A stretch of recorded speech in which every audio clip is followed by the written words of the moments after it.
ప్రియులారా, గడిచిన కాలంలో మనం మత్తయి సువార్త 23వ అధ్యాయము 22వ వచనం వరకు నేర్చుకోవటం జరిగింది.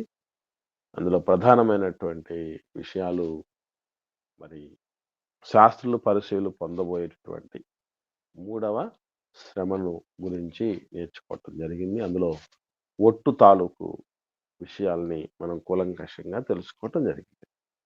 ఇక 4వ శ్రమలోనికి వాళ్ళు పొందబోయేటటువంటి 4వ శ్రమ ఏమిటి అనేది మనం ఈ దినాన్న ధ్యానించే ప్రయత్నం చేద్దాం. మత్తయి సువార్త 23వ అధ్యాయం 23, 24 వచనాలు ఈ 4వ శ్రమ తాలూకు విషయాన్ని ప్రభువు తెలియపరుస్తూ ఉంటున్నారు. అదేంటో జాగ్రత్తగా చూద్దాం. మత్తయి సువార్త 23వ అధ్యాయం 23, 24 వచనాలు. అయ్యో, వేషధారులైన శాస్త్రులారా, పరిసయ్యులారా, మీరు పుదీనాలోను, సోపులోను, జీలకర్రలోను 10వ వంతు చెల్లించి ధర్మశాస్త్రంలో ప్రధానమైన విషయములను అనగా న్యాయమును, కనికరమును, విశ్వాసమును విడిచిపెట్టిరి. వాటిని మానక వీటిని చేయవలసి ఉండెను. అంధులైన మార్గదర్శకులారా, దోమ లేకుండునట్లు వడియగట్టి ఒంటెను మృంగువారు మీరే అన్నాడు. అంటే ఇక్కడ చాలా చాలా ప్రధానమైనటువంటి విషయాలు మనం తెలుసుకోవాల్సినవి ఉన్నాయి. ఈ 4వ శ్రమ తాలూకు అంశం ఏంటంటే దశమ భాగం. దశమ భాగం. దీనికి సంబంధించినటువంటి చాలా విషయాలు మనకు తెలియాల్సిన ఆవశ్యకత ఉంది. పాత నిబంధన మొదలుకొని దేవుడు ఇచ్చేది, దేవుని పిల్లలకు ఇచ్చేది అలవర్చటం అనేది నేర్పించాడు. మన పిల్లల్లో కూడా మనం ఇవ్వటం అనేటటువంటి మంచి గుణాన్ని పెంపొందించాలి. ఎందుకనంటే ఇవ్వడం అనేది సాధారణ మానవుల లక్షణం కాదు, దైవత్వపు లక్షణం. దేవుడు తన ప్రియకుమారుణ్ణి ఇవ్వడంతో పాటు సమస్తాన్ని ఇచ్చాడు అని లేఖనం సెలవిస్తుంది. ఎక్కడ చూసినా దేవుడిని ఇచ్చేవాడిగానే చూస్తాం. అది దైవత్వపు లక్షణం. అందరికీ కూడా అంత సులభంగా వంటబట్టేది కూడా కాదు. ఎందుకంటే ఇచ్చేస్తే నష్టం అవుద్దేమో, తక్కువైపోద్దేమో, మనకు లేకుండా పోతుందేమో అన్న మనస్తత్వం కలిగిన వాళ్ళే ఎక్కువ మంది ఉంటారు. దీనికి ఒక బెస్ట్ ఎగ్జాంపుల్ అననీయ సప్ఫీరా దంపతులు. వాళ్ళు అరే అందరూ ఇచ్చేస్తున్నారు, మనం అక్కడే బ్యాలెన్స్ మిగిలిపోయాం. అందరిలాగా అంతా ఇచ్చినట్టుగా కూడా మన మీద రికార్డు ఉండాలి, కానీ మనం అంతా ఇవ్వకూడదు. అంటే అంతా ఇచ్చినట్టు అందరి దగ్గర మన్ననలు పొందుకోవాలి, కానీ మనం అంతా ఇవ్వకూడదు. అంటే ఇవ్వకపోయినా దాని తాలూకు ప్రతిఫలాన్ని ఆశించినటువంటి వ్యక్తిత్వం. మనం అందరం కూడా కాస్త అటు ఇటుగా వాళ్ళకు తగినటువంటి రీతిగానే ఉంటాం. అంటే ఎంతైతే ఇవ్వాల్సింది ఉందో దేవుడు కోరినట్లుగా అంత ఇవ్వకపోయినా ఇవ్వాల్సినంత దానికి తగిన ప్రతిఫలం కోరుకుంటాం. అది ఎప్పటికీ మనకు మంచిది కాదు. ఇకపోతే చాలా మందికి ఆర్థిక నిర్వహణ, సంఘంలో ఆర్థిక నిర్వహణ అనేటటువంటి దాని మీద కనీస అవగాహన కూడా లేని పరిస్థితి. అటు సేవకులకు గాని, ఇటు విశ్వాసుల్లో గాని దీని తాలూకు అవగాహన లేమి. కొంతమంది సత్యం నెరిగిన సేవకులు కూడా చెప్పడానికి సాహసించట్లేదు. వీటి తాలూకు విషయాలను సాహసించట్లేదు చెప్పడానికి. ఎందుకంటే ఇలా మాట్లాడితే అపార్థం చేసుకుంటారేమో, దూరం అయిపోతారేమో, లేకపోతే సేవకుడికి డబ్బు పిచ్చి పట్టింది అని ముద్రేస్తారేమో, రకరకాలుగా అనుకోని దాని తాలూకు విషయాలు గూడా చెప్పని వాళ్ళు చాలా మంది. మట్టుకు నాకైతే అట్టి భయమేమి లేదు. ఉన్న విషయం ఏదో కుండ బద్దలు కొట్టినట్టుగా దేవుడు విశ్వాస విషయంలో మోమాటం లేని వారే ఉండండి అని చెప్పినట్టు ఉన్న విషయం, తెలియాల్సిన విషయం, మనందరికీ తెలియాల్సిన విషయం మనం తెలుసుకోవాలి. తర్వాత మీరు పాటిస్తారో లేదో అన్నది నాకు సంబంధించింది కాదు. దేవుడు గూడా దైవజనుడికి ఏం చెప్పాడంటే, "నువ్వు చాటు. నీకై నువ్వు పాటించు. నువ్వు చాటెయి. వాళ్ళు నమ్ముతారో లేదో నీకు సంబంధం లేదు. నమ్మితే వాళ్ళకి మేలు. నమ్మకపోతే వాళ్ళకే శిక్ష. అంతవరకే. వాళ్ళు మారకపోతే నిన్నడగను నేను. నువ్వు అవశ్యముగా ఓ దుర్మార్గుడిని హెచ్చరించావా లేదా? ఇది మంచిది కాదని చెప్పావా లేదా?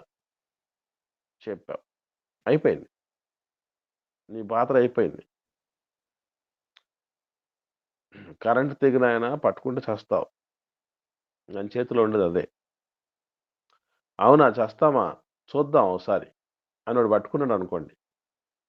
వాడిని తీయడానికి ప్రయత్నం చేస్తే మనము పోతాం. కాబట్టి మన వరకు ఏం చెప్పాలో అంతవరకే మన చేతిలో ఉండేది. కాబట్టి ఖచ్చితంగా చెప్పవలసిందే. సరే మంచిది. ఒకవేళ దీని తాలూకు విషయాలు మీకేమైనా తెలిసుంటే, దశమ భాగము అనేదుంది కదా! దీని తాలూకు విషయాలు మరి ఎన్ని రకాలుగా దశమ భాగం ఇవ్వచ్చు, ఎవరెవరికివ్వచ్చు అని పాత నిబంధనే. కొత్త నిబంధన తర్వాత. కొత్త నిబంధన చాలా మంది ఏం జేస్తారంటే, దశమ భాగాలు మనకు లేవండి. దేవుడు కొట్టేసాడు. కాబట్టి మనం ఫ్రీ అన్నటువంటి రీతిగా ఉంటారు. కానీ వాస్తవం తెలుసా మీకు? పాత నిబంధన కంటే ఎక్కువగా కొత్త నిబంధనలివ్వాలి. అది ఎంత ఇవ్వాలి అనంటే దేవుడు చెప్పిన మాట వర్ధిల్లిన కొలది ఇవ్వాలి. రెండవది సామర్థ్యము కొలదివ్వాలి. సామర్థ్యము కంటే ఎక్కువివ్వాలి. వీటన్నిటిని లెక్కేసుకున్నారనుకోండి మన దగ్గర ఎవడు నిలబడ్డు. మనలో ఎవరు నిలబడరు. ఎందుకనంటే మనం ఎలాంటోళ్ళమో, ఎంత చేస్తున్నామో, ఎంతిస్తున్నామో ఏంటనేది ఒకసారి ప్రశాంతంగా మనసును వంచించుకోకుండా ఇంట్లో కూర్చొని ప్రతి ఒక్కరు నేను దేవుడి సేవకు నా సంపాదనలో ఎంతిస్తున్నాను నెల నెల అని లెక్కేసుకొని చూడండి. మీకు అర్థమైపోద్ది. ఓకే. రైట్. ఒకవేళ దశమ భాగం కోసం మీకు తెలిసినటువంటి విషయాలు, పదియో వంతు కోసం మీకు తెలిసిన విషయాలు దయచేసి ఇంతవరకు మీకు అందినటువంటి విషయాలు పంచుకోండి. నేను మొత్తం టోటల్‌గా దీని తాలూకు పుట్టుపూర్వోత్తరాలన్నీ గూడా మనకు ఓల్డ్ టెస్టమెంట్‌లో చాలా క్లారిటీగా ఉన్నాయి. అది ఎవరెవరికి ఇవ్వాలి? ఏమేమివ్వాలి? అనేటువంటి విషయాలు అన్నీ గూడా క్లారిటీగున్నాయి. సో, వాటి విషయంలో మనకొక స్పష్టత లేకపోతే మనం గూడా కొత్త నిబంధన కాలంలో ఉన్నటువంటి శాస్త్రుల పరిచయలాగా అయిపోవచ్చు.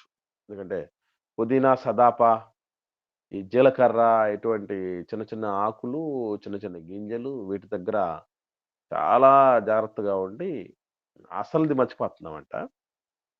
అసలుదేంటో, కొసరదేంటో ఇవన్నీ మనకు అర్థం గావాలి.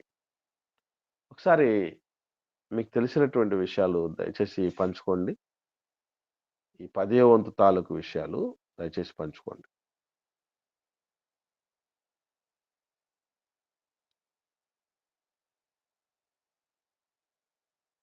ఎవరు సైలెంట్‌గా ఉండకండి. మీరు ఇంటరాక్ట్ అవ్వండి దయచేసి.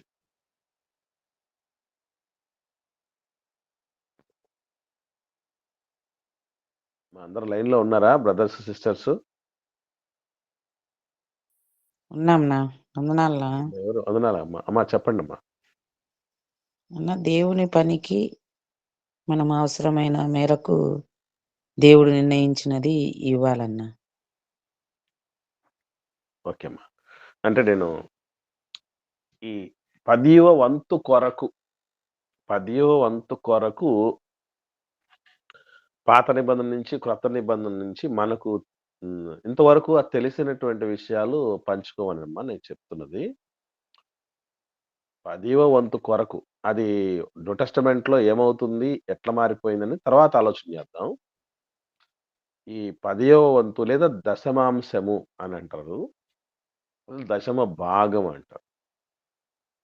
దీని కొరకు మీకున్నటువంటి అవగాహన.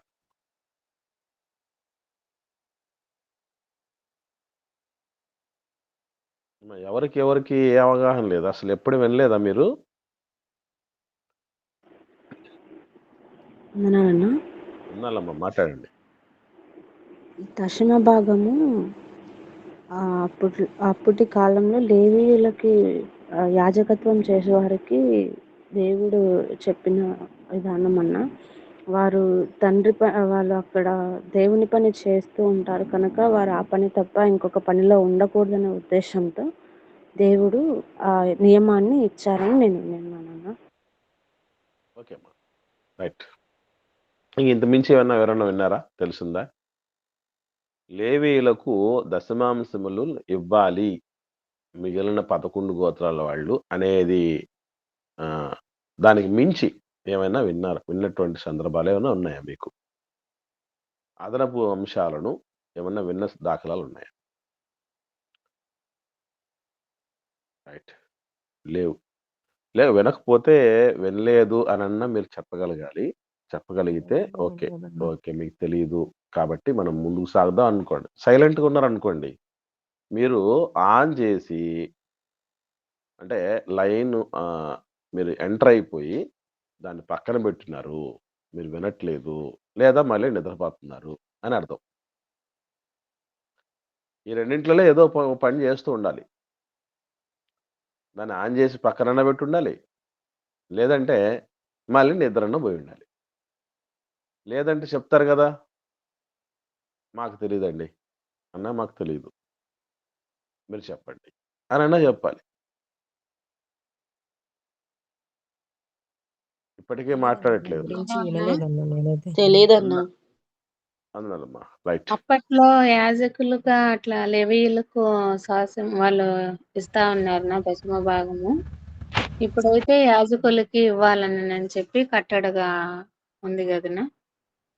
ఓకే. మరి నేను చెప్పేదేంటంటే ఆ లేవీయుల కొరకు, యాజకుల కొరకు ఇవ్వాల్సిన దశమాంశముల విషయము కాకుండా అదనముగా దశమాంశముల కొరకు ఏమైనా తెలిసిందా మీకు అని అడుగుతున్నానమ్మా. అది. ఓకే. రైట్. లేదు అదొక్కటే తెలుసు. రైట్. మనకు ఫస్ట్ ఆఫ్ ఆల్ గుర్తుంచుకోవాల్సిన విషయం ఏంటంటే చిత్రమైన విషయం దశమాంశాల విషయంలో. లేవీయులు అనేటటువంటి వాళ్ళున్నారు. వాళ్ళకు దేవుడు అందరూ ఇవ్వాలి అని చెప్పాడు. కానీ లేవీయులకు తండ్రి ఎవరండి? లేవి గోత్రానికి లేవి గోత్రానికి హెడ్ లేవి గారు. లేవి గారికి తండ్రి ఎవరు? యాకోబు గారు. లేవి గారికి తండ్రి ఎవరంటే యాకోబు గారు. ఇక యాకోబు గారికి తండ్రి ఇస్సాకు గారు. ఇస్సాకు గారికి తండ్రి అబ్రహాం గారు. అబ్రహాము గారు ఏం చేశారు తెలుసా? అసలు ఈ దశమాంశములను ఆరంభించిన వాడే అబ్రహాం గారు. ఆదికాండం 14వ అధ్యాయంలో 18వ వచనం నుండి 20వ వచనం వరకు మనం చూసినట్లయితే అక్కడ షాలేం రాజు మెల్కీసెదెకు దేవునికి ప్రధాన యాజకుడిగా ఉండేటటువంటి వ్యక్తిగా ఉన్న అంటే ఈయనకు 2 క్వాలిఫికేషన్స్ ఉన్నాయి. ఏమిటవి అనంటే మెల్కీసెదెకు దేవునికి ప్రధాన యాజకుడు ప్లస్ రాజు. సేమ్ ఇవే లక్షణాలతో దేవుడు మనకివ్వడం జరిగింది ఆ మహద్భాగ్యం. మనం కూడా రాజులము, యాజకులం కదా! చూద్దాం 14వ అధ్యాయము 18వ వచనం నుండి చూడగలిగితే ఎక్కువ వచనాలు ఉన్నాయి కదా! లెంగ్తీగా ఉన్న నేను చదువుతాను. మీరు ముందు నోట్ చేసుకొని ఆ రెఫరెన్స్ దగ్గరికి రండి.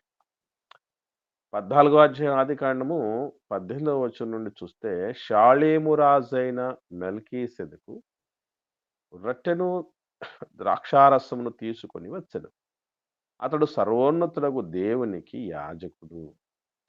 అప్పుడతడు అబ్రామును ఆశీర్వదించి, ఆకాశమునకును భూమికిని సృష్టికర్తయును సర్వోన్నతుడైన దేవుని వలన అబ్రాము ఆశీర్వదించబడును గాక అనియు.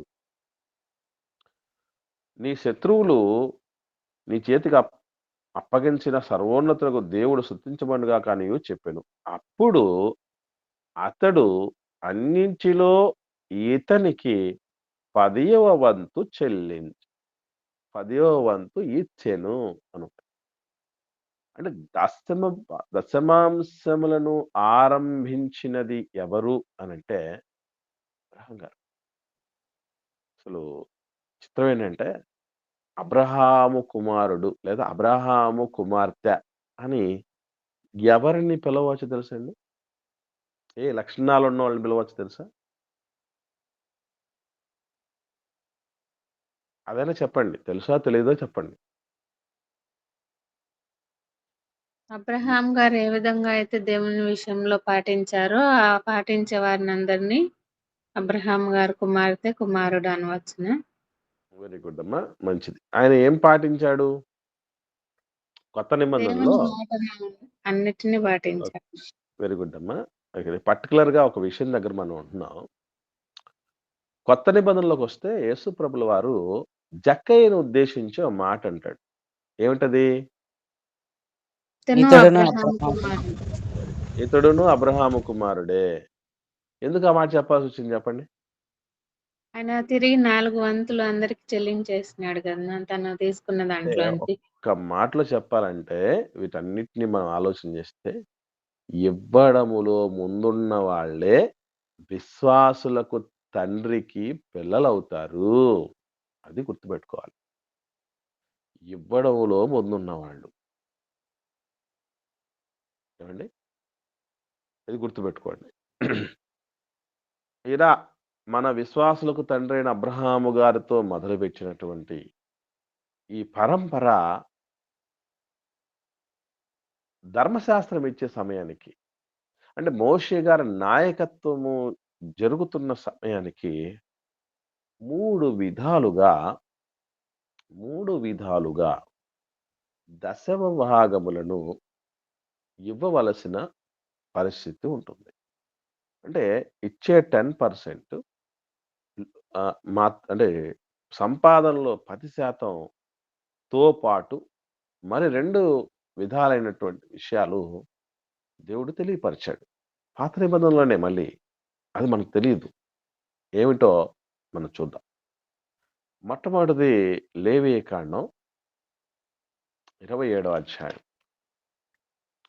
27వ అధ్యాయము లేవీయ కాండము 30వ వచనం నుండి చూద్దాం. 30వ వచనం నుండి చూడగలిగితే 30 వచనం నుండి 33వ వచనం వరకు నేను చదువుతాను చూడండి. 4 వచనాలు ఉన్నాయి గనుక నేను చదువుతున్నాను చూడండి. తీసారా అందరూ? లేవీయ కాండం 27వ అధ్యాయము 37వ వచనం నుండి 30వ వచనం నుండి. భూధాన్యములలోనేమి వృక్ష ఫలములలోనేమి భూఫలములన్నిటిలో దశమ భాగము యెహోవా సొమ్ము. అది యెహోవాకు ప్రతిష్ఠితమగును. ఒకడు తాను చెల్లించవలసిన దశమ భాగములలో దేనినైనను విడిపింపగోరిన ఎడల దానిలో 5వ వంతును దానితో కలపవలెను. గోవులలోనే గాని గొర్రె మేకలలోనే గాని కోళ్ళ క్రింద నడుచు వాటన్నిటిలో దశమ భాగము ప్రతిష్ఠితమగును. అది మంచిదో చెడ్డదో పరిశోధింపకూడదు, దాన్ని మార్చకూడదు. దాన్ని మార్చిన ఎడల అదియు దానికి మారుగా నిచ్చినదియు ప్రతిష్ఠితములగును. అట్టి దాన్ని విడిపింపకూడదని చెప్పుము. అంటే దీనిలో మనకు ఏమర్థం అవుతుంది చెప్పండి? ఇవన్నీ చదివారు కదా. చదివిన తర్వాత మనకు ఒక కన్క్లూజన్ రావాలి. ఏమి ఇవ్వమన్నట్టు దేవుడు చెప్తున్నాడు చెప్పండి? భూధాన్యంలో, వృక్షఫలాల్లో, భూఫలములలో అన్ని మన గొర్రె మేకలలో వెరీ గుడ్ అమ్మా. ఏమున్నాయో వాటన్ని మనకేమున్నాయో వాటన్నిటిలో దశం భాగం మొదటిగా పుట్టినది. అని ఇవ్వమన్నాడా? మొదటిగా కాదమ్మా, దశభాగమే ఇక్కడ. మొదటిగా అన్నిటిలో పుట్టినవి అని అంటే ఇంకా అన్నిటిలో దశమ భాగం. అంతేనమ్మా, అన్నిటిలో దశభాగమే ఇవ్వాలి. అంటే మన దగ్గర ఒక 100 పశువులు ఉంటే 10 పశువులు ఇచ్చేయాలట. ఏమంటే మనం నిజంగా పాత నిబంధన కింద ఉండుంటే మన పరిస్థితులు ఏమైపోయాను? అసలు మనలో ఎవరైనా నిలబడడానికి అవకాశం ఉందంటారా ఎవరైనా? ఉం? ఎందుకు ఇలా ఇవ్వమన్నాడు దేవుడు? ఇది కూడా మనకు తెలియాలి. ఇలా ఎందుకు చేయమన్నాడు? దీని వెనక రీజన్ ఉంటుంది. ఊరికి చెప్పడాయన. ఆయన ఎప్పుడు ఊరికి చెప్పడండి. ఏమిటి ఆ రీజన్ అంటే 25వ అధ్యాయం, ఇదే లేవీ కాండం చూద్దాం. 25వ అధ్యాయము 23వ వచనాన్ని చూద్దాం. ఒకరు చదవండి. ఒక వచనమే కదా ఉండేది.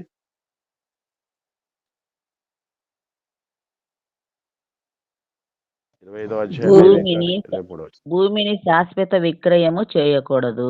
ఆ భూమి నాదే, మీరు నా యొద్ద కాపురమున్న పరదేశులు. దేవుడు చూడండి, ఏదో మనకు చెప్తున్నట్లేదండి మాట. మన వాళ్ళందరూ ఏం చేస్తారు? దున్నేవాడిదే భూమి భూమి అంటాడు. దున్నేవాడిదే భూమి అంటాడు. ఇంకొంచెం విప్లవాత్మకమైనటువంటి పార్టీల్లో ఉన్నటువంటి వాళ్ళలో విప్లవకారులలో నుంచి ఒక పాట వచ్చింది. ఏమన్నా తెలుసా? ఈ భూమి మనదిరో అని. విన్నారా? విన్నాం విన్నాను. సార్. ఈ భూమి మందిరో అని. దేవుడు ఏమంటున్నాడంటే భూమి నాదిరా అంటున్నాడు. భూమే నాది అంటే ఆ భూమి నుంచి పుట్టే ఫలాలు అవన్నీ కూడా ఎవరివి మరి? ఆయనవే కదా. దేవుడు ఎంత మంచోడు తెలుసండి. ఒక విధంగా అంటే మనం ఆ కోణంలో పెద్దగా అప్పుడు ఆలోచన చేయలేదు. కానీ 90 రూపాయలు నువ్వే తినరా, 10 రూపాయలు పక్కన పెట్టురా. అది కూడా సిస్టమ్ నడవటానికి, ఈ భక్తి తాలూకు సిస్టమ్, భక్తి జీవితపు తాలూకు సిస్టమ్ నడవటానికి 10 రూపాయలు నువ్వు పక్కన పెట్టేసి 90 రూపాయలు తినే బిడ్డ. దానిలో కూడా మనకు హక్కుంది. ఈరోజు చూద్దాం, ఇంకా ముందుకు వద్దాం. ద్వితీయోపదేశకాండం 8వ అధ్యాయం. ఎందుకు ఈ మాటలు చెప్పాడు దేవుడు అనేది మనకు స్పష్టంగా తెలియాలి. లేకపోతే అంత ఇబ్బందికరమైన పరిస్థితులు వచ్చేస్తాయి. 8వ అధ్యాయం ద్వితీయోపదేశకాండం 17, 18 వచనాలు చూడండి. 17, 18 వచనాలు చదవండి. అయితే మా సామర్థ్యము, మా బాహుబలము ఇంత భాగ్యము మాకు కలుగజేసినని అనుకుందరేమో. కాగా నీ దేవుడైన యెహోవాను జ్ఞాపకము చేసుకునవలెను. ఏలయనగా తాను నీ పితరులతో ప్రమాణం చేసినట్లు తన నిబంధనను నేటి వలె స్థాపింపవలనని మీరు భాగ్యము సంపాదించుకున్నటకై మీకు సామర్థ్యము కలుగు చేయవాడు ఆయనే. చూడండి, మనం అనుకుంటామంట నేను చదివాను, నేను కష్టపడ్డాను, నేను సంపాదించుకున్నాను, నేను తెలివితేటలు పెట్టాను, రాత్రింబగలు నేను రెక్కలు ముక్కలు చేసుకున్నాను అని మీరు ఎవరన్నా అనుకుంటారేమో. అసలు ఆ సమర్థతను నేను ఇచ్చింది అంటే ఈరోజు మనం ఏదన్నా సంపాదించుకున్నాం అంటే అది మంది అనుకుంటే పొరపాటండి. సమర్థత అవన్నీ కూడా నేను కొన్ని సందర్భాల్లో కొన్ని పరిస్థితులు చూశాను.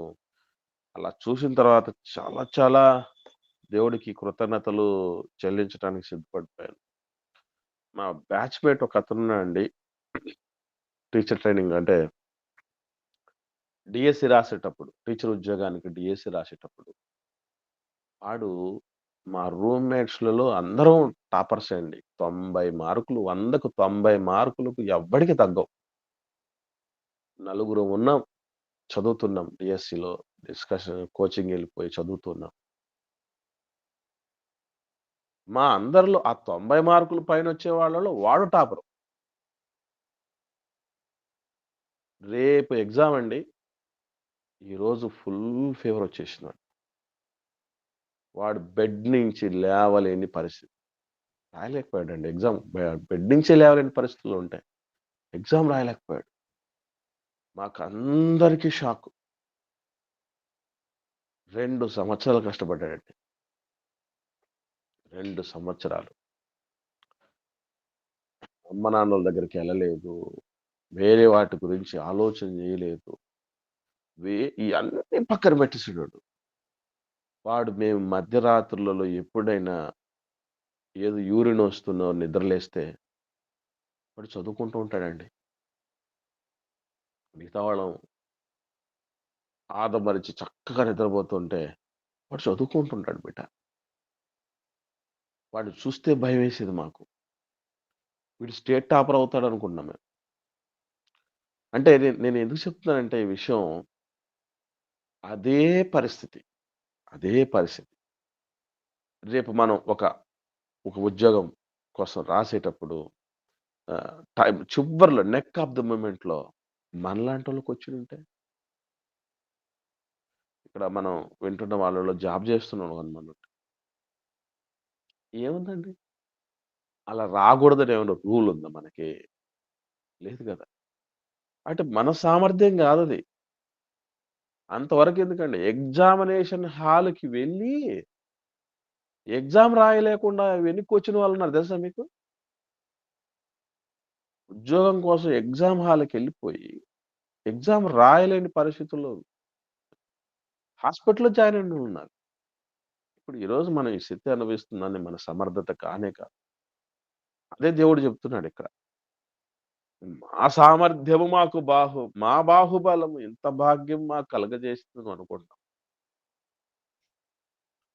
భాగ్యనగర వాసుల్లో ఉన్నవాళ్ళు గాని, భాగ్యనగర కాలనీలో ఉన్నోళ్ళకి గాని భాగ్యం కలగజేసింది ఆ దేవుడే.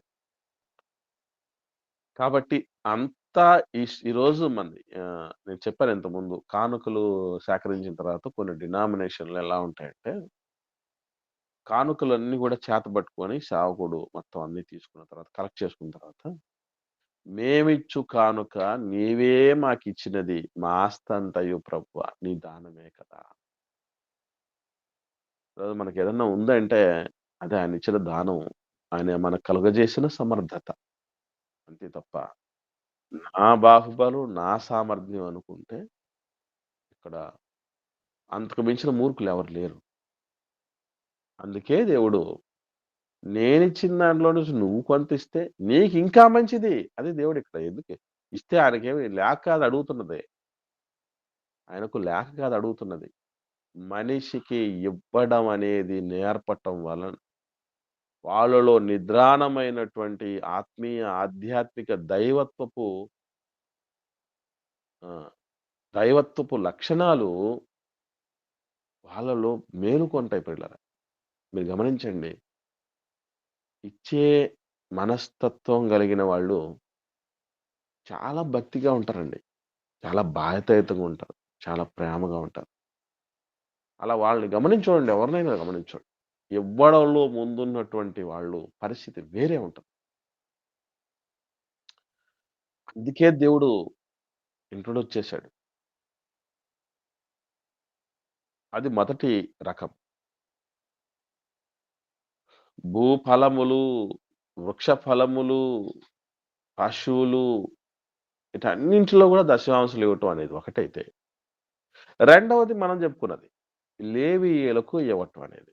దీన్ని కూడా మనం పరిశుద్ధ గ్రంథంలో ఎక్కడెక్కడ ఇలాంటివి ఉన్నాయనేది ఒకసారి చూద్దాం. సంఖ్యాకాండం 18వ అధ్యాయం. సంఖ్యాకాండం 18వ అధ్యాయము 21వ వచనం నుండి చూద్దాం.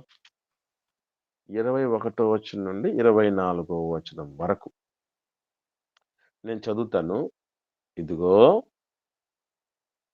సంఖ్యాకాండం 18వ అధ్యాయము 21వ వచనం నుండి అండి. ఇదిగో లేవీయులు చేయు సేవకు అనగా ప్రత్యక్ష గుడారము యొక్క సేవకు నేను ఇశ్రాయేలు యొక్క దశమ భాగములన్నిటినీ వారికి స్వాస్థ్యముగా ఇచ్చితిని. ఇశ్రాయేలీయులు పాపము తగిలి చావకుండునట్లు వారు ఇక మీదట ప్రత్యక్షపు గుడారమునకు రాకూడదు. అయితే లేవీయులు ప్రత్యక్ష గుడారం యొక్క సేవ చేసి వారి సేవలోని దోషములకు తామే ఉత్తరవాదులై ఉందురు. ఇశ్రాయేళ్ల మధ్యను వారికి స్వాస్థ్యం ఏమీ ఉండదు. ఇది మీ తరములకు నిత్యమైన కట్టడ. ఇక్కడ చాలా స్పష్టంగా చెప్తున్నాడు. ఇంకా 24వ వచనంలో, అయితే ఇశ్రాయేలీయులు యెహోవాకు ప్రతిష్టార్పణములుగా అర్పించు దశమ భాగములను నేను లేవీయులకు స్వాస్థ్యముగా ఇచ్చితిని. అందుచేతను వారు ఇశ్రాయేళ్ల మధ్యను స్వాస్థ్యము సంపాదింపకూడదని వారితో చెప్పి తిని. ఇక వేరే స్వాస్థ్యాలతో నిమిత్తమే లేదట వాళ్ళకి. ఎందుకంటే ఎంత ఉన్నా కూడా మిగతా 11 గోత్రాల వాళ్ళకి ఎంతున్నా వాళ్ళకంటే ఒక్క భాగం, ఒక 10% ఇశ్రాయేల్లో 11 గోత్రాల వారికంటే ఒక 10% ఎక్స్ట్రా దేవుడు సేవ చేస్తున్నటువంటి వాడిని, దేవుడి మీద ఆధారపడుతున్న వాళ్ళకి రావాలి అని దేవుడు నిర్ణయం అండి. ఎందుకంటే రేపు లేవీయుల గర్భాన పుట్టినటువంటి ఏ ఒక్కడు బాధపడకూడదు.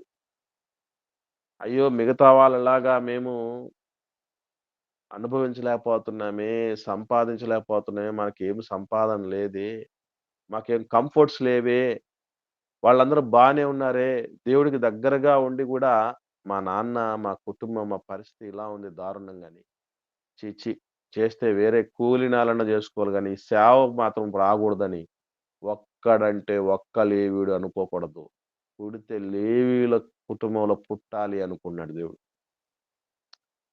రేపు మనం కూడా సేవక కుటుంబానికి ఎంత భరోసా ఇవ్వాలి అంటే, అయితే సేవకుడు అవ్వాలన్నటువంటి స్థితిలో ఉండాలి. ఆ భరోసా మనం కలిగించగలగాలి. మీకు విషయం తెలుసో తెలియదండి, జర్మనీలో సేవకుడిగా అంటే పాస్టర్‌గా గవర్నమెంట్ అపాయింట్ చేస్తదట. గవర్నమెంటే సేవకుడిగా అపాయింట్ చేసి, ఏ డిపార్ట్‌మెంట్ వాడికి ఇవ్వనంత ఎక్కువ సాలరీ, ఎక్కువ కంఫర్ట్స్ అన్నీ ఎక్కువే. మొత్తం ఎక్కువ ఇచ్చేస్తాడు. చాలా మంది జర్మనీకెళ్ళి సేవకుడైతే చాలురా జీవితానికి అనుకుంటారట. ప్రెజెంట్ సేవ చేసేవాడి సాలరీ 3 లక్షలట. మన ఇండియన్ కరెన్సీతో పోలిస్తే 3 లక్షల రూపాయలు అక్కడ వాళ్ళు సాలరీ ఇచ్చి, వెహికల్ ఇచ్చి, ఇల్లు ఇచ్చి, పిల్లలకు ఇంటికి కావాల్సినటువంటి సరుకులన్నీ ఇచ్చి, పిల్లలకు చదువులు చదివించేసి, హెల్త్ నీ ఇష్టం ఎంత ప్రాబ్లం వచ్చినా కూడా అనా పైసా చెల్లించకుండా వాళ్ళు హాస్పిటల్ నుంచి బయట రావచ్చు. హై క్లాస్ ప్రొటెక్షన్‌తో చూసుకో. ఎవడన్నా సేవ చేయకూడదు అనుకుంటాడండి? అనుకుంటాడా? దేవుడు ఎప్పుడు కూడా ఆయనను నమ్మి ఆయన సేవలో ఉన్న వాళ్ళని సిగ్గుపడనీయకూడదనే ప్రయత్నం ఎప్పుడు చేస్తుంటాడు. ఇశ్రాయేలీయులకు ఈ మాటలు చెప్పేటప్పుడు, నాయనా వాళ్ళకి ఇస్తున్నానని అంటే మీరు ఏమైనా బాధపడతారేమో. కాదు. నాకు ఇస్తున్నట్టు లెక్క. వాళ్ళకిస్తే నేను మీకు ఫలం ఇస్తా. నాకే ఇస్తున్నట్టు అనుకోండి దశమాంశాలు అని దేవుడు ఇశ్రాయేలీయులకు చాలా చాలా స్ట్రిక్ట్ రూల్స్ పెట్టాడండి. అప్పుడు ఆ దశంభాగాలు అవన్నీ సరిగా ఎవరి పక్షాన ఉంటే అసలు దేవుడు ఎంత స్ట్రిక్ట్ పెట్టాడంటే, ఈరోజు ఆ స్థితిలో మనల్ని పెట్టుంటే మనం ఏమైపోయేవాళ్ళం. వాళ్ళు పంటలు కూడా పండేటివి కాదు. దేవుడు కట్ చేయించేశాడు. వాళ్ళకు రావాల్సినటువంటి వాటన్నిటి కూడా కంఫర్ట్స్ లేకుండా చేసేటటువంటి వాడు. ఎందుకు ఇలా జరిగింది అంటే, అక్కడ దేవుడిని నమ్ముకొని ఏ స్వాస్థ్యాన్ని పొందనటువంటి వాడు, ఎన్నో కోల్పోయినటువంటి వాడు. సేవకులు దేవుడి సేవ చేస్తుంది. నేను చెప్తున్నది నిఖార్సుగా, నియమబద్ధంగా, పరిశుద్ధంగా, నీతిగా సేవ చేస్తున్న సేవకుల విషయం చెప్తున్నాను సుమా. దొంగల గురించి మాట్లాడట్లా. వాళ్ళని మీరు బాగా గమనించగలిగితే, వాళ్ళు మిగిలిన వాళ్ళ మీద అసలు మిగతా వాళ్ళంతా కంఫర్టబుల్‌గా, జాలీగా, అంత ఈజీగా అంటే ఒక మాటలో చెప్పాలంటే నియమాలేమి లేనట్టుగా వ్యవహరిస్తూ ఉంటారు చూసారా? అలా ఉండలేరండి సేవకులు. ఎందుకనంటే 10 మంది మనల్ని చూస్తూ ఉంటారు కదా! మనం వాళ్ళకు మాదిరిగా ఉండాలి కదా! మనల్ని చూసి చెడిపోతే, 10 మంది చెడిపోతే అది దేవుడికి అవమానం అవుతది. మనకు శిక్షకు దారితీస్తుంది అనే విషయాల్లో ఎన్నో మాదిరులు, ఎంతో పత్యాలు కలిగి ఉండి మీరెప్పుడైనా గమనించారో లేదో? ఎవరైనా ఏ ప్రేయర్ రిక్వెస్ట్‌లైనా సేవకుడు చెప్తారు గానీ, సేవకుడికి చెప్తారు గానీ, సేవకుడు యొక్క ప్రేయర్ రిక్వెస్ట్‌లు ఎవరు జేయాలి? ఎప్పుడైనా ఎవరన్నా ఆలోచన చేశారా అట్లాగా?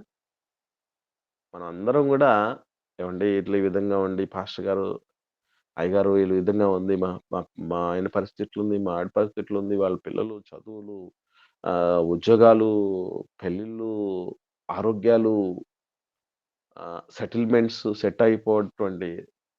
సెటిల్ అయిపోయేటువంటి పరిస్థితులు ఇయన్నీ రకరకాలుగా ఉన్నాయని చెప్తూ ఉంటారు.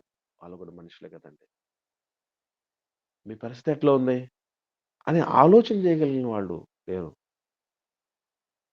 రైట్. ఇది రెండవ విధానం. తర్వాత మూడవ విధానం ఉంది. అది చాలా చాలా మనం అందరం నెగ్లెక్ట్ చేస్తున్నటువంటిది పద్ధతి, ఆ పరిస్థితి చాలా మంచిదది. అదేందో చూద్దాం మనం. ద్వితీయోపదేశకాండం 14వ అధ్యాయం 24వ వచనం నుండి చూద్దాం. ద్వితీయోపదేశకాండం 14వ అధ్యాయం 24వ వచనం నుండి. ఇది మూడవ కేస్. భూఫలములు, తర్వాత పశువులు వీటిల్లో దశమాంసములు ఇచ్చేది ఒక పద్ధతయితే, రెండవ పద్ధతి లేవీయులకు ఇవ్వటం.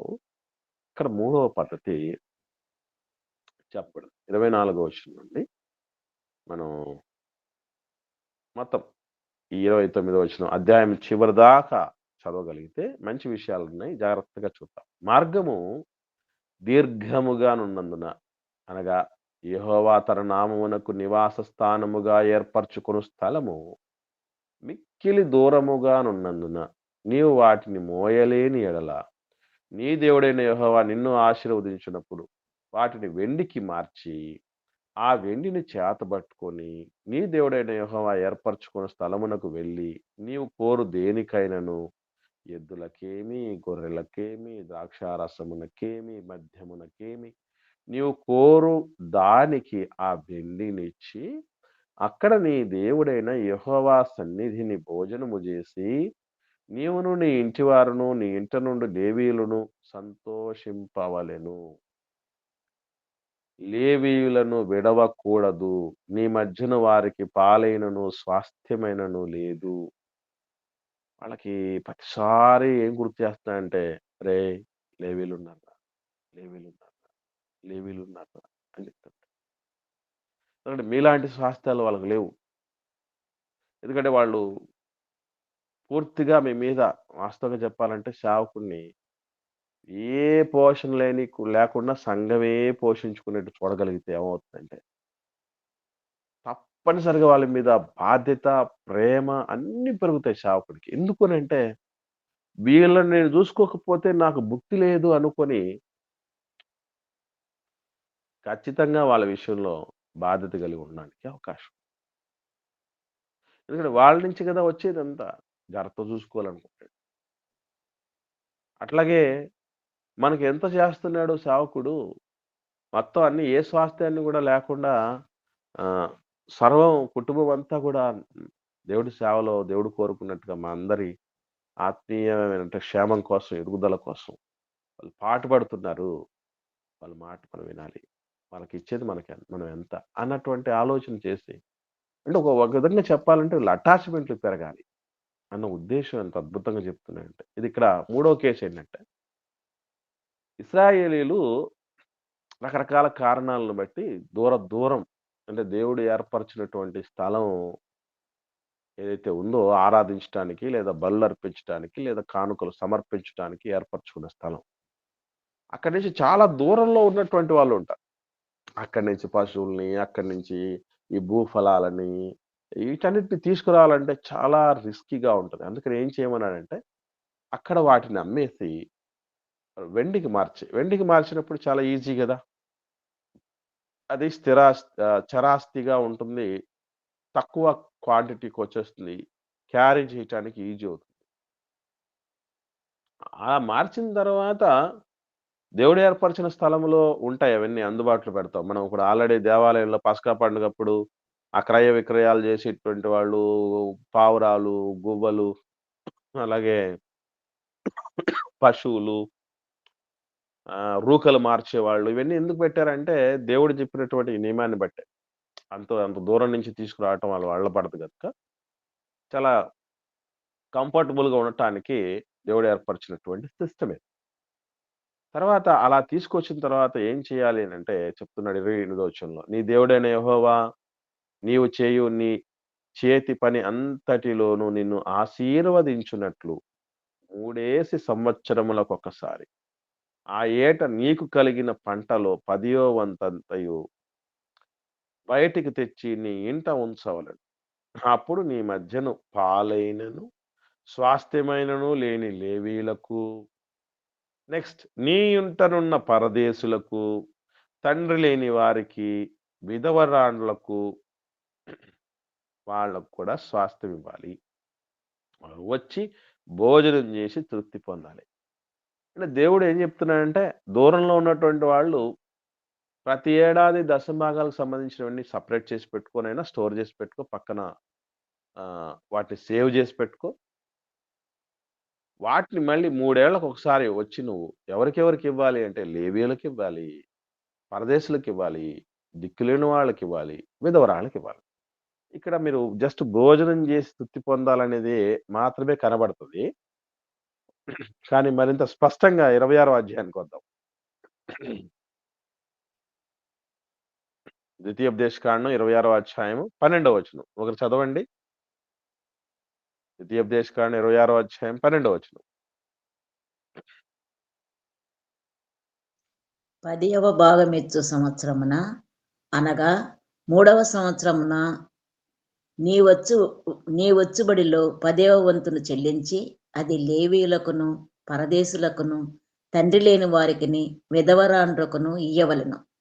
వారు నీ గ్రామములలో తిని తృప్తి పొందిన తరువాత నీవు నీ దేవుడైన యెహోవా సన్నిధిని నీవు నాకు ఆజ్ఞాపించిన నీ ఆజ్ఞలన్నిటి చొప్పున నా ఇంట నుండి ప్రతిష్ఠితమైన దాన్ని తీసివేసి లేవీయులకును, పరదేశులకును, తండ్రి లేని వారికిని, విధవరాండ్రులకును నేనిచ్చి ఉన్నాను. నీ ఆజ్ఞలలో దేనిని నేను మీరలేదు, దేనిని మరిచిపోలేదు. నేను దుఃఖములో నుండగా దానిలో కొంచెమైనను తినలేదు. అపవిత్రుడనై ఉండగా దానిలో దేనిని తీసివేయలేదు. చనిపోయిన వారి విషయమై దానిలో ఏదియూ నేను ఇయ్యలేదు. నా దేవుడైన యెహోవా మాట విని నీవు నాకు ఆజ్ఞాపించినట్లు సమస్తము జరిపి ఉన్నాను. నీ పరిశుద్ధాలయమగు ఆకాశములో నుండి చూచి నీ జనులైన ఇశ్రాయేలీలను పాలు తేనెలు ప్రవహించు దేశము అని నీవు మా పితరులతో ప్రమాణము చేసినట్లు మాకిచ్చి ఉన్న దేశమును ఆశీర్వదింపమని చెప్పవలెను. చూసారా ఎంత అద్భుతమైనటువంటి విషయాలున్నాయో? ఇచ్చిన తర్వాత కూడా నువ్వేం చెప్పాలి అనేది చెప్తున్నాడిక్కడ. ఎందుకనంటే మనం ఎక్కడ దాన్ని కట్ జేస్తాము అనేది గూడా చెప్తున్నాడు. ఇచ్చే దానిలో ఎక్కడెక్కడ కట్ జేస్తాం అనంటే చూడండి 13వ వచనంలో మనం నిలబడి ఏమనాలంటే ఇచ్చినటువంటి వాడు ఏం మాట్లాడాలంటే, నీవు నాకు ఆజ్ఞాపించిన నీ ఆజ్ఞలన్నిటి చొప్పున నా ఇంట నుండి ప్రతిష్ఠితమైన దాన్ని తీసేసి లేవీయులకు, పరదేశులకు, తండ్రి లేని వారికి, విధవరాండ్లకు నేనిచ్చానయ్యా. నీ ఆజ్ఞలలో దేన్ని నేను మీరలేదు, దేన్ని మర్చిపోలేదయ్యా అనంటూ 14వ వచనంలో నేను దుఃఖములో ఉండగా దానిలో కొంచెమైనను తినలేదు. మనం చూస్తూ ఉంటాం మనం. ఈసారి ఎందుకు మీరు దేవుడి భాగం ఇవ్వలేదని కొంతమంది మాట్లాడుతుంటే వాళ్ళేమంటారండి? ఏవో కొన్ని కారణాలు చెప్తారు. ఏం కారణాలు? అయ్యో! ఈసారి మాకు హెల్త్ ఇష్యూస్ వచ్చాయి. మా ఫ్యామిలీలో అందరికీ బాలేకుండా పోయింది అని చెప్తారు. లేదా అయ్యో! ఉన్న పాటున ఒక సమస్య వచ్చి పడింది. దానివల్ల చేయలేదు. ఎన్నో రకరకాలుగా ఫలాంది మర్చిపోయాము. అది వచ్చి పడింది. దాన్ని చేయాల్సొచ్చింది.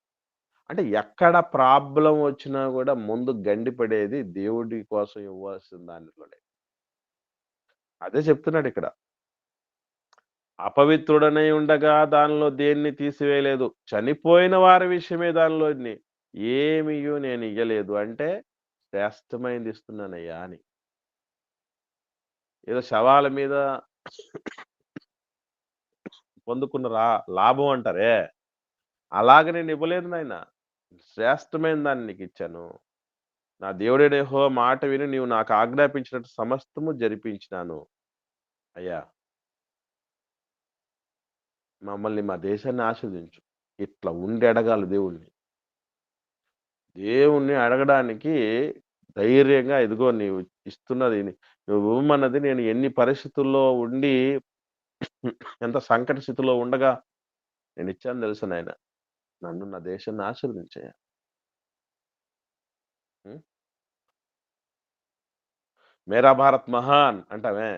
అప్పుడు మహాన్ ఎప్పుడవ్వాలంటే, ఆ మహాన్ విషయంలో జాగ్రత్తగా ఉంటే అప్పుడవుతది. అనకపోయినా అవుతది. అందులో మనం అవుతాం. ఓకే. సో, ఇలా మీరు 3 రకాలుగా భూఫలములలో ప్లస్ ఈ పశువుల్లో అన్నిట్లో గూడా దశమాంశాలు ఇవ్వటం.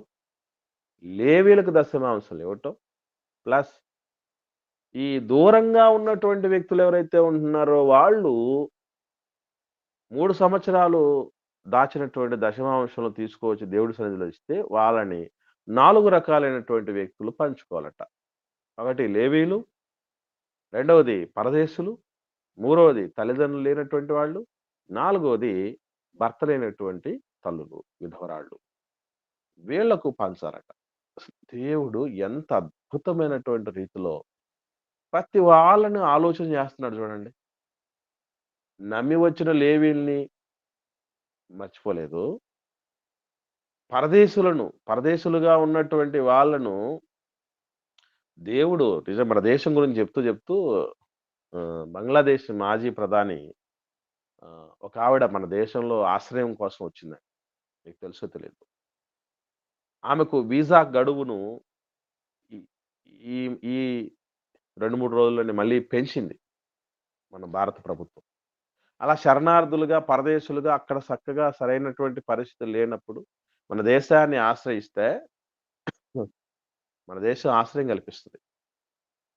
దేశంకే ఇంత మంచి మనసుంటే ఇలాంటి దేశాల్ని కలుగజేసిన దేవుడు గదా ఆయన. అందుకే పరదేశులను దేవుడు ఈజీగా ఆయన నమ్మి వచ్చినటువంటి వాళ్ళని తన ప్రజల్లో కలుపుకుంటాడు మహనీయుడు. ఈ రీతిగా పరదేశులకు, తల్లిదండ్రులు లేనటువంటి బిడ్డలకి, విధవరాళ్ళకి భాగమివ్వమని చెప్పినటువంటి సందర్భం. కాబట్టి ఇలా దేవుడు 3 రకాలైనటువంటి దశమాంశాల కోసం మాట్లాడాడు పాత నిబంధనలో. ఇక క్రొత్త నిబంధనలోనికి వచ్చినప్పుడు పరిస్థితులు మనకు తెలుసు. శాస్త్రుల నీతి కంటే, పరిసయ్యుల నీతి కంటే మన నీతి అధికం గావాలి. అంటే వాళ్ళు దశమాంశాలు ఇస్తే వాళ్ళకంటే కనీసం 1% అన్నా ఎక్కువ ఇవ్వగలగాలి. సామర్థ్యం కొలది కంటే ఎక్కువ ఇవ్వగలిగిన పరిస్థితిలో ఉండగలగాలట. వర్ధిల్లిన కొలది ఇవ్వమన్నాడు. వర్ధిల్లిన కొలది అంటే అర్థం ఏంటంటే, ప్రతి సంవత్సరం ఎంప్లాయీస్‌కి అలాగే కూలినాలు చేసుకునే వాళ్ళకి ఏమవుద్దండి? సాలరీ ఏమవుద్ది? పెరుగుతుంది. సాలరీ పెరుగుతుంది. ఇంక్రీజ్ అవుతది. సాలరీ ఇంక్రీజ్ అయితే మనం ఏం చేయాలి? ఇంకా ఎక్కువే ఇవ్వాలి. ఇవ్వాల్సిన దానిలో ఎక్కువ ఇవ్వాలి. ఇవ్వాల్సిన దానిలో ఎక్కువ ఇవ్వాలి. అంటే ఫర్ ఎగ్జాంపుల్ కొంతమంది నేను చూస్తూ ఉంటా, గమనిస్తూ ఉంటా. ఇచ్చేటువంటి పిల్లలు. సంవత్సరాలు దాటిపోతూ ఉంటాయి. వాళ్ళు ఒక రూ. 1000 ఇస్తాం అని కమిట్మెంట్ తీసుకొని ఉంటారు. అది ఎప్పటి మాట? కనీసం ఓ 10 ఏళ్ల క్రితం. 10 ఏళ్ల తర్వాత కూడా 1000 ఇస్తారు. ఇంకేమైనా ఎక్కువ మాడితే అది కూడా ఇవ్వరు. ఎందుకనంటే మేము 1000 కమిట్ అయ్యాము అనుకుంటారు. కానీ అది కాదు. ఎందుకనంటే దేవుడు వర్ధిల్లిన కొలది ఇవ్వమన్నాడు. అంటే అర్థం ఏంటంటే, అప్పుడు నీకు వస్తున్నటువంటి జీతాన్ని బట్టి 1000 ఇచ్చావు. 10 ఏళ్ల తర్వాత ఏమవుద్ది? పీఆర్‌సీ అనేది మనకు తెలుసు. ఆ! స్టేట్ గవర్నమెంట్‌కు 5 ఏళ్లకు ఒకసారి సాలరీ మారిపోతుంది. సెంట్రల్ గవర్నమెంట్‌కైతే 10 ఏళ్లకు ఒకసారి సాలరీ మారిపోతుంది. సాలరీ మారినా, అన్నీ పెరిగినా, రేట్లు పెరిగినా, ఏం పెరిగినా దేవుడి భాగం ఇచ్చేటప్పుడు మాత్రం చేతులు రానటువంటి పరిస్థితి. సో, గమనించండి ఇక్కడ మనుషుడు ఏది విత్తాడో అదే కోస్తాడు. అదే పంట కోస్తాడు కదా! అలాగే విత్తింది తక్కువైతే కోసేది ఎక్కువ. అది మనం మర్చిపోకూడదు. అంటే ఫలము దేవుడు ఇచ్చేది ఎక్కువ. మనం పెట్టేదాన్ని బట్టే వస్తుంది. కొంచెముగా విత్తువాడు కొంచెం పొందుతాడు. ఎక్కువగా విత్తువాడు ఎక్కువ పొందుతాడని చెప్పబడింది. కొత్త నిబంధన చట్టానికొస్తే మనందరం గూడా నిజంగా దైవజనుడికి ఇంతవరకు మీరు మీ మీ మీ ప్రాంతాల్లో మీరు ఎవరు ఏ కాపరి కిందైతే ఉంటున్నారో, ఆయనకి ఏ తరహా కంఫర్ట్స్ ఇస్తున్నారో నాకు తెలీదు గానీ, ఒక్కటి మాత్రం నిజం. తండ్రి లేని కుటుంబంలో అలజడులు, ఆందోళనలు, అదుపు తప్పడాలు, విచ్చలవిడితనాలు ఎలా ఎక్కువైపోతాయో, సరైన కాపరి లేనటువంటి విశ్వాస జీవితం అలాగే అయిపోతుంది. ఎందుకంటే, వారు కాపరి లేని గొర్రెల వలె విసిగి చెదరియున్నారు అని ప్రభువులు వారు చూసారట. అంటే కాపరి ఆత్మీయ తండ్రి. కుటుంబములో తండ్రి లేని పరిస్థితులు ఎంత దారుణంగా ఉంటాయో, అంతటికంటే దారుణంగా ఒక కాపరి, సరైనటువంటి కాపరి మెళకువలతో మంచిగా మంచి పౌష్టికాహారం పెట్టి పోషించి, వాళ్ళను కాచేటటువంటి పనిలో ఆ కాపరి ఎవరైనా లేకపోతే, వాళ్ళ జీవితాలు దుర్భరమైపోతాయి. ఎందుకంటే ఈరోజు మనం అనుకుంటూ ఉంటాం, మన కుటుంబాలకు మనం పెద్దలు. కానీ గుర్తుపెట్టుకోవాల్సిన విషయం ఏంటంటే, ఆ కుటుంబాలన్నింటినీ కాస్తున్నటువంటి కాపరి వాళ్ళందరికీ పెద్ద. కాపరి పైనున్నాడు ప్రభు మళ్ళీ మర్చిపోకండి. ఆయన అల్టిమేట్ సుప్రీం ఏం గాదు. ఆయన దేవుడు చెప్పమన్నవే కాపరి చెప్పుకుంటూ పోతాడు. కాపరి చెప్పిన మాటలు వింటూ వెళ్ళగలగాలి. సో, రేపటి దినాన్న మనం రోజు కొన్ని డినామినేషన్‌లు, కొన్ని ఫెలోషిప్‌లు పుష్కలంగా అనేక దేశాలకు సేవలు, పరిచర్లు విస్తరిస్తున్నాయి. కారణం ఏంటంటే, వాళ్ళు దేవుని నమ్మి ఒక కుటుంబం సిద్ధపడ్డప్పుడు వాళ్ళకిస్తున్న కంఫర్ట్స్. సేవకుడికి నేను సేవకుడవ్వాలిరా బాబు! ఏ పోస్ట్ పొందినా పొందకపోయినా నేను సేవకుడి పోస్ట్ పొందగలిగితే చాలు. అక్కడ వచ్చేటటువంటి ఆ కంఫర్ట్స్ వేరే ఉంటాయి అనేటటువంటి తత్వంలోనికి రావాలి. అలాగని దానికోసమే ఆశపడి రావాలని కాదు నేను చెప్పేది. అంటే నాకేమి ఇబ్బందుండదు. దేవుడి సేవలో ఉండిపోతే నాకేం ఇబ్బందేం ఉండదండి.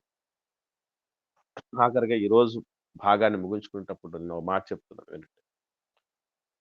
మీ సేవకుడు ఏ పని చేయకుండా పూర్తిగా మమ్మల్ని చూసుకునే విధంగానే ఉంటే చాలు అన్న రీతిగా అతన్ని ఎదిగించగలగాలి లేదా అతను చూసుకోగలిగిన స్థితిలో ఉంటే, ఈరోజు సేవకులైనటువంటి వాళ్ళు ఏ ఒక్కరు ఉద్యోగాలో, పని బాటో వెళ్ళాల్సిన పనే లేదు.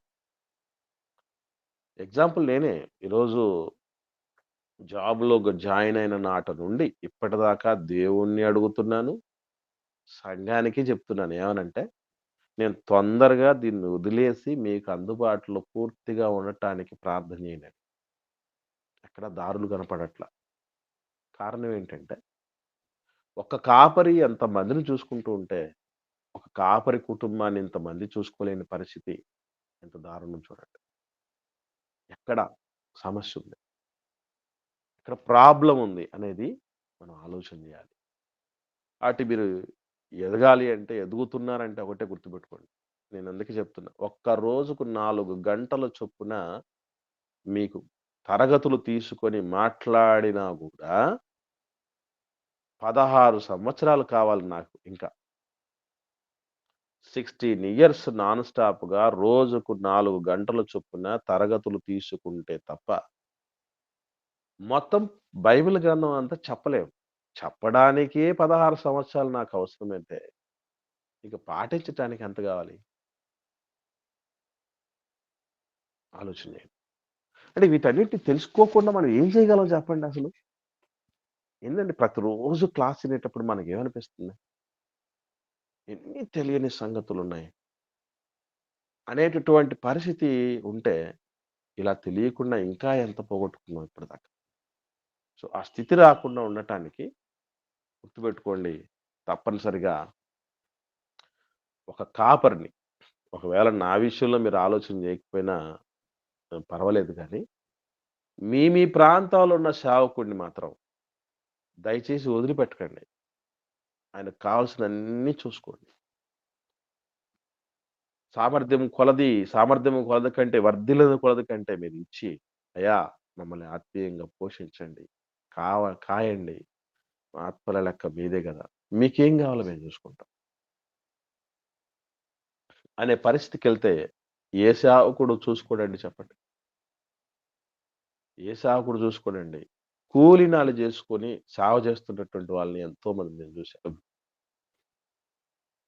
పగలంతా పనికెళ్ళిపోయి అంటే మనకేమనిపిస్తుందంటే, పౌలు గారు జేశారు గదా! పౌలు గారు జేశారు గదా! అని ఉంటాం. పౌలు గారు చేసింది ఎవరి విషయంలో, ఎవరి దగ్గర మనకు తెలీదు. ఆయన చేసింది బలహీనుల దగ్గర చేశాడు అలాగా. ఆత్మీయ బలహీనులకు ఇవన్నీ తెలీదు గనక, ఇచ్చుటలోని పరమార్థం తెలీదు గనక, వాళ్ళ దగ్గర ఆయన జేశాడు. మిగతా మొత్తం జీవితాంతం డేరాలు కొట్టుకు బతకలేదాయన. ఎంతోమంది ఆయనకు దన్నుగా నిలిచారు. ప్రాణాలను సైతం పరంగా పెట్టడం జరిగింది. సమృద్ధిగా మీరిచ్చినవి నా దగ్గరున్నాయని జెప్పిన సందర్భాలున్నాయి పౌలు గారు. కనుక పని జేసి జీతం పొందాలంటాడు. దేవుడి సేవ కంటే మించిన పని లేదండి. అసలది ఒక గంట సేపు సందేశం ఇదిగో ఉన్నది ఉన్నట్టుగా ప్రతిది పిన్ టు పిన్ అందించాలంటే ఎంత సవాలుకరమైనది తెలుసా? వాక్యం చెప్పినోళ్ళని అడగండి. ఇప్పుడు వాక్యం చెప్పినటువంటి వాళ్ళు మాట్లాడుతున్నటువంటి వాళ్ళని ఒకసారి అడిగి చూడండి. అమ్మ మాట్లాడుతున్నది, కల్పన మాట్లాడుతున్నారు, సురేష్ మాట్లాడుతున్నాడు. ఇంకెవరన్నా మాట్లాడేవాళ్ళున్నారా నాయనా లైన్‌లో? బాబు సార్ ఉన్నారు. బాబు సార్ ఉన్నారు. ఇంకా? డేవిడ్ ఉన్నాడా? డేవిడ్. ఉన్నాడన్న. లెఫ్ట్ అయిపోయినాడు. రైట్. ఇటువంటి వాళ్ళందరూ ఉన్నారు. వాళ్ళని అడిగి చూడండి. సిద్ధపాటు అంటే ఎట్లా ఉంటదో అడిగి చూడండి. నాకు టైం పడుతుంది. గంట సేపు మాట్లాడాలంటే కనీసం 1 ½ అవర్ కూర్చోకపోతే మొత్తం అన్నీ పక్కన పెట్టి. నేను ఎ ఇప్పుడు ఈ జనవరికి 24 ఏళ్ళు పూర్తయిపోయాయి. 25 సంవత్సరం, 25వ సంవత్సరం రన్నింగ్‌లో ఉంది నేను సేవ మొదలుపెట్టి. గంట సేపు మాట్లాడడానికి 1 ½ అవర్ నాకు ప్రిపరేషన్ అవసరం అవుతుంది ఇంత అనుభవం ఉన్నోళ్ళకి. కొంతమందయితే రోజుల తరబడి ప్రిపేర్ అవుతారండి. ఒక గంట చెప్పడానికి. కష్టం అది. సులభమైన విషయం కాదు. మీలాంటోళ్ళందరిని ఉద్దండ పిండాలని ఒక చోట కూర్చోబెట్టి నేర్పించగలగాలి. మీకున్న సందేహాలను తీర్చగలగాలి. అన్నీ ఒకదానికొకటి నేర్పించగలగాలి. విడమర్చి ప్రతి పదాన్ని చెప్పాలంటే మామూలు విషయం కాదు. కాబట్టి సేవకుడికి మించిన శ్రమ లేదండి గుర్తుపెట్టుకోండి. ప్రసవ వేదన అని రాయబడింది. ఒక సేవకుడు విశ్వాసుల్లో క్రీస్తు స్వరూపం ఏర్పాటవ్వాలంటే ప్రసవ వేదన పడాలట. నాకు ప్రతిరోజు ప్రసవ వేదనలండి. నాకే కాదు. ఇలా సత్యమైనటువంటి వాక్యాలు ఎవరైతే సిద్ధపడి లోకానికి దేవుని పిల్లలకి అందిస్తారో వాళ్ళందరికీ ప్రతిరోజు ప్రసవ వేదనండి. చిన్న విషయం కాదు. అంత పరిస్థితిలో ఉన్నటువంటి వాళ్ళకి ఎన్ని కంఫర్ట్స్ ఇచ్చినా తక్కువేనండి. అన్ని కంఫర్ట్స్ ఇచ్చినా తక్కువే. కాబట్టి సేవకులను మనం కాపాడుకోవాలి. వాళ్ళు మన కోసమే ఉన్నారు. మన ఆధ్యాత్మిక వికాసం కోసమే ఉన్నారు. మనం బాగుపడితే, మనం ఎదిగితే, మనం బాగా సంపాదించుకుంటే, మనం సంతోషిస్తే చూడండి మన ఇంట్లో పుట్టినరోజు జరిగితే సంతోషంగా వచ్చి కలిసిపోతారు. మన ఇంట్లో పెళ్లి జరిగితే కుటుంబం అంతా వచ్చేసి కలిసిపోయి సేవలో వాళ్ళ వంతు పాత్ర పోషిస్తారు. మన ఇంట్లో ఏమన్నా విషాదం జరిగినా వాళ్ళంతా వచ్చి వాలిపోతారు. ఎన్ని ఒకటి కాదు ఇంకా చెప్పాలంటే సేవకుడి యాత్ర పరిస్థితి మనం పుట్టినదిన మొదలుకొని మరి మట్టిలో మనల్ని పెట్టేంత వరకు వాళ్ళ పాత్ర ఉంటుంది. కాబట్టి వాళ్ళ విషయంలో జాగ్రత్త వహించాలి. ఇప్పటిదాకా ఏమైనా మీరు దృష్టి సారించకపోతే వాళ్ళ మీద దయచేసి సారించండి ప్లీజ్. తర్వాత విషయాల్లో ఈ పుదీనా, సోపు, జీలకర్రల్లో వాళ్ళు 10వ వంతు చెల్లించి ధర్మశాస్త్రంలో ప్రధానమైన వాటిని ఎలా తొంగలో తొక్కారనేది న్యాయం అంటే ఏంటో, కనికరం అంటే ఏంటో, విశ్వాసం అంటే ఏంటో, వాటిని ఎలా వాళ్ళు మరిచేశారో ఇవన్నీ గూడా మనం నేర్చుకుందాం.